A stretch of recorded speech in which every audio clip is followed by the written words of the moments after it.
what is heavenly cannot be understood on its own terms. Heaven cannot be understood on its own terms.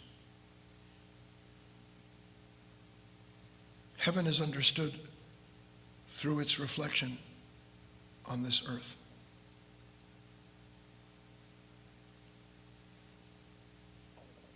What a massive mistake a man or a woman makes who imagines they understand God's life and quotes his plan, which, by the way, they've painted themselves.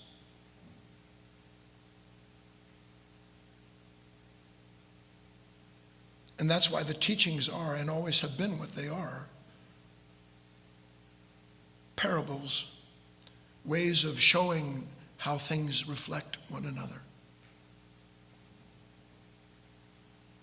The introduction of fractals long before the word existed, so that one could see in the greatest was the least, and in the least the greatest. And the reason that we study what we do, including sometimes the difficulty of listening to me go on about things that are probably way the heck over your head, isn't so that it's over your head, but so that you can start to see and feel certain things, that through the ideas within you, a certain reason can begin to be awakened. A human being who has not reason knows nothing of reality at all, because reasoning is the first introduction to a relationship between themselves and the greater world that has given them life. In this instance, and how it applies. The winter season on earth is by itself the reflection of the heavens in their repose. That's what the winter season is. It's just a reflection of heaven's repose. And heaven's repose, just as is true of winter on this earth, is a necessary stage of restoration, of gathering itself for the next wave of activity that will again express everything that was latent in that season.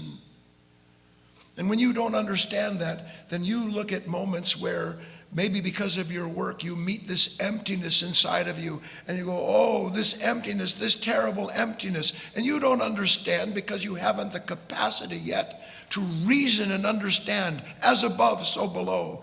This emptiness is the winter of this moment. That's all it is. It's a moment where everything is still, because nothing is being reflected other than the perfect unity between the moment and what is reflecting it. So naturally there's no movement in it. There's no quality or character apart from awareness itself, presence itself.